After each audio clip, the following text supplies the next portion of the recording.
السلام علیکم سامعین، آواز اور تصویر کی دنیا میں خوش آمدید۔ میں ہوں فواد بشیر اور آپ دیکھ رہے ہیں الہم اسلامک سٹوریز۔ سامعین محترم، پچھلی ویڈیو کے اندر ہم نے ذکر کیا تھا کہ حضرت ابراہیم علیہ السلام کے ساتھ جو معجزہ پیش آیا تھا، لیکن اس ویڈیو کے اندر ہم آج آپ کو بتائیں گے کہ حضرت ابراہیم علیہ السلام کی وفات کب اور کیسے ہوئی۔ اگر آپ ہمارے چینل پہ نئے ہیں تو ہمارے چینل کو سبسکرائب کریں، اور اگر آج کی ویڈیو پسند آتی ہے تو لائک لازمی کیجیے گا اور کامنٹ سیکشن کے اندر اپنی رائے کا اظہار ضرور دیجیے گا۔ سامعین محترم، منقول ہے کہ حضرت ابراہیم علیہ السلام نے ایک دفعہ ایک فرشتے سے ملاقات کی۔ اس سے دریافت کیا کہ تم کون ہو؟ اس نے کہا کہ میں ملک الموت ہوں۔ آپ نے پوچھا کیا ایسا ہو سکتا ہے کہ تم اپنی وہ صورت مجھے دکھاؤ جس سے تم مومنوں کی روح قبض کرتے ہو؟ تو ملک الموت نے کہا اچھا میری جانب سے ذرا منہ پھیر لیجئے۔ حضرت ابراہیم علیہ السلام نے منہ پھیر لیا، پھر جب نظر کی تو دیکھا ایک خوبصورت خوش لباس حسین نوجوان ہے جس کے بدن سے خوشبو آ رہی ہے۔ تو حضرت ابراہیم علیہ السلام نے فرمایا اگر مومن تم کو بغیر حسن جمال کے نہ دیکھے تو اس کے لیے یہی بہتر ہے۔ پھر کہا کیا ممکن ہے کہ تم مجھے اپنی وہ صورت دکھاؤ جس سے تم فاجر اور کافر لوگوں کی روح قبض کرتے ہو؟ ملک الموت نے کہا کہ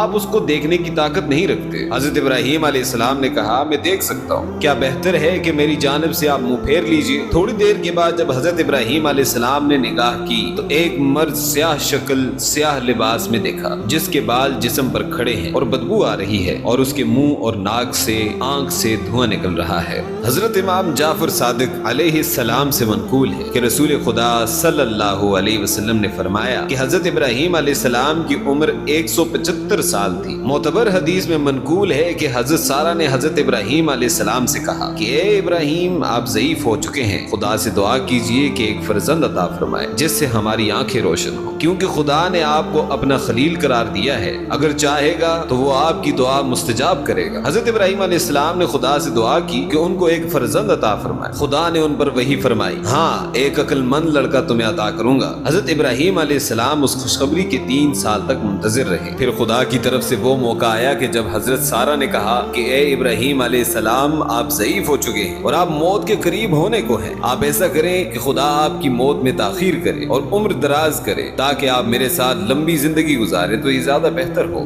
تو حضرت ابراہیم علیہ السلام نے دعا کی اور حق تعالیٰ نے مستجاب فرمائی۔ جب حضرت ابراہیم علیہ السلام نے دعا کی مقبولیت کی خبر حضرت سارہ سے بیان کی تو حضرت سارہ نے کہا کہ خدا کا شکر کیجیے اور کھانا پکوائیے اور فقیروں اہل حاجت میں تقسیم کیجیے۔ ابراہیم علیہ السلام نے دعوت عام کی۔ جب لوگ حاضر ہوئے تو ان میں ایک کمزور نابینا بوڑھا شخص بھی تھا جس کے ساتھ اس کو سہارا دینے کے لیے ایک شخص بھی تھا۔ وہ دسترخوان پر بیٹھا، جب وہ لقمہ اٹھا کر منہ میں لے جانا چاہتا تو اس کا ہاتھ ہل جاتا اور لقمہ داہنے ہاتھ سے بائیں میں ہو جاتا، یہاں تک کہ ایک مرتبہ لقمہ اس کی پیشانی پر جا لگا۔ اس کے ساتھی نے اس کا ہاتھ پکڑ کر اس کا نوالا اس کے منہ تک پہنچایا۔ پھر اس نابینا نے دوسرا نوالا لیا، اس کا ہاتھ کانپا اور لقمہ اس کی آنکھوں میں جا لگا۔ حضرت ابراہیم علیہ السلام کی نگاہ اس کی جانب تھی۔ آپ کو یہ حال دیکھ کر حیرت ہوئی اور اس کے ساتھی اور اس نے اس کا حال احوال پوچھا۔ اس نے کہا آپ اس مرد کا جو حال ملاحظہ کر رہے ہیں یہ کمزوری اور بڑھاپے کے سبب سے ہے۔ ابراہیم علیہ السلام نے اپنے دل میں سوچا کہ میں اگر بہت بوڑھا ہو جاؤں گا تو اسی مرد کی طرح ہو جاؤں گا۔ پھر آپ نے دوبارہ خدا سے درخواست کی کہ اے خداوند میری موت کا وہی وقت بہتر ہے جو میرے لیے تو نے مقرر کر دیا ہے، کیونکہ اس حال کو مشاہدہ کرنے کے بعد مجھے زیادہ عمر کی ضرورت نہیں ہے۔ حدیث معتبر میں حضرت امیر المؤمنین علی رضی اللہ تعالیٰ عنہ سے منقول ہے کہ جب خدا نے چاہا کہ حضرت ابراہیم علیہ السلام کی روح قبض کرے تو ملک الموت کو ان کے پاس بھیجا تو کہا السلام علیک یا ابراہیم۔ آپ نے سلام کا جواب دیا۔ فرمایا کیا تم اس لیے آئے ہو کہ اپنے اختیار سے مجھے آخرت کو لے چلو یا موت کی خبر لائے ہو؟ ملک الموت نے کہا جی میں اسی لیے آیا ہوں اور آپ کو آپ کی خواہش سے خدا کی ملاقات اور عالم قدس کی جانب دعوت دیتا ہوں، لہٰذا قبول کیجیے۔ ابراہیم علیہ السلام نے فرمایا کبھی تم نے دیکھا ہے کہ دوست اپنے دوست کو مار ڈالے؟ ملک الموت واپس گئے اور کہا کہ خداوند کریم کیا آپ نے وہ سنا جو آپ کے خلیل حضرت ابراہیم علیہ السلام نے کہا؟ پھر اللہ تعالیٰ نے ان کو وحی کی کہ ابراہیم علیہ السلام کے پاس جاؤ اور کہو کہ کبھی تم نے دیکھا ہے کہ کوئی دوست اپنے دوست کی ملاقات کو ناپسند کرے؟ دوست وہ ہے جو اپنے دوست کی ملاقات کا آرزو مند ہو۔ یہ سن کر حضرت ابراہیم علیہ السلام راضی ہو گئے، اور جب آپ علیہ السلام مناسک حج سے فارغ ہو کر شام کی جانب واپس گئے تو وہیں سے آپ کی روح مقدس عالم قدس کی جانب روانہ ہو گئی۔ آج کے لیے بس اتنا ہی،